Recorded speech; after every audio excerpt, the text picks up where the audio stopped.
Our next guest claims to have found the perfect life companion. And for the first time ever, we've swapped positions because, well, in fact, she's made me swap positions. Well, I have a little life rule, don't I? Anything bigger than a medium-sized dog, I'm instantly a little bit wary of. Yeah. So, I mean, this is definitely... Is that why your legs are up on the sofa? It is, yes. Oh, it is. I know, but listen, I might let be him go, let him converted wander. here. Can I let him go? He can wander if he wants to. Oh, all right. Yeah. Fine. George, I told you he'd come round here. I told you, I told you, I told Holly, you. he's fine. What did I say? Yeah, George. He's not going to eat here we go. you. Look, George, look. I've seen his teeth. Look. He's got big teeth. Oh, look OK, at we that. should explain. Where did George come from? Because originally there was the three of them and you had the first two piglets first.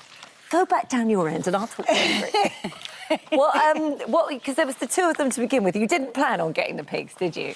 No, I did. I did plan originally on getting pigs. Right. And then I got Peter and his sister Lois, and she was a little runt. And I knew that with the runt you're taking a risk, but you need to get two together because they are very companionable animals. And sadly, she died. And then Peter was in absolute mourning. It was dreadful. It was so obvious. And so I set out to find him a wife. Right. So I did an arranged marriage, and it worked extremely, extremely well. Excuse me. And they were inseparable. It was a real love story. Yeah. And then she died last week. Oh, I'm so sorry. Yes, and it was it was just awful. I mean, it really was terrible. And he was mourning, and he's only just started 2 days ago. He started eating again, so I've had to do all the extra cuddles and so on. So that was that. But then George came along, not chosen, but gifted by someone who realised that it wasn't going to be sort of such a miniature pig, and also lifestyle didn't sort of like suit having a big pet pig. Because, and I mean, these really fit into your life. I mean, entirely and totally. These are like having a pet dog, a pet cat. They have reign of the house. Yes. Are they... I mean, the biggest thing that you'd be thinking is clean. How clean are they? Oh, they are super clean. They're very, very hygienic. They poo and wee as far away as possible from where they live. So do they go in the garden, or do you have like they go in the garden. I never had to... Well, actually, he came with a little litter tray. I needn't have done that, though, because where home is, they recognise that as home, and I'm not going to sort of poo on my own doorstep. Right, OK, fair enough. We've got that. Yeah. So, no, they're very, very hygienic. They're very fussy about their beds, would you believe? You Where know, do you they sleep? Not in your bed. No, but they would do. If I lived in a bungalow, definitely I would let them So it's survive. just but the they can't stairs. negotiate the stairs. They can get up, but they can't get down. I mean, that's quite a bedfellow, isn't it? Yeah. Is he affectionate? Yes, super affectionate. Shall I get him to kiss me? Phil. Oh, you can ask him to kiss you, Phil. I'm bringing him closer and closer to you. Don't wicked. I can't help it. I can't help it. I'm just not very good with things like this. He's fine. What are you about to do? I was going to ask Phil if you would like to sort of like say kissy kissy, and then he might kiss you on the nose. Well, he might bite my face off. No, I don't think he will. I don't think he will. Suddenly George, not so what do I brave say? now. Just say kissy Go on. kissy. George, kissy, kissy. Kissy, kissy, George. Kissy, kissy. No, he's not into me at all. George, kissy, kissy. Yeah, there you go. No, Well, he kissy you. No, he went towards you like Was that it? Was Yeah, that you've a kiss? just got to meet him halfway. Oh, have I got to go closer? Yeah. George, kissy, kissy. Kissy, kissy. That is quite sweet. That is quite sweet. You have a go. No, we're absolutely fine. I think you demonstrated that. Oh, Holly, what can I do to persuade you that he's fine? I'm sort of getting more fond of him. I just didn't know what he was going to be like. And he's big, and he's got massive... He's not that big.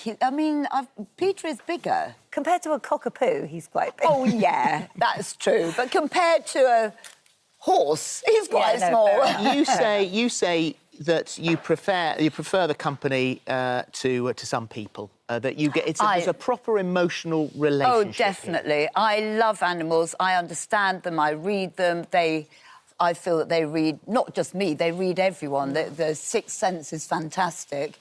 Yeah, they're very caring. Do you know? I mean, we're talking about kind of like the the higher species of mammals, sort of like this. But there's a seagull, a pet seagull I have in Norway, and every year when I come back, I call her. In fact, it's the mother and the baby, and she's Sybil the seagull, and the baby's baby Basil. And you know, when I come back, she doesn't go there when my brother or sister are there, but when I go back, I go, Sybil, I only listened to half the interview because I was... You're going to ask the same question. I was bringing him round. But the family call you Dr Dolittle, don't they? Yeah, they say that I have kind of like, I can communicate with animals. I do think I really can. I'm not the only one, of course. I think a lot of people I mean, they sit on the sofa with you, they're wandering around the house all the time, they're perfectly happy. Is this... When you were with Chris, he wasn't so much into animals, so is this No, not really. Has that set you free? Yes, it did, really. It's all about compromise, isn't it? He wasn't keen on animals. I have to say, though, that for a person that didn't really want any animals in the house, I did extraordinarily well. You snuck them in, didn't you? I snuck them in.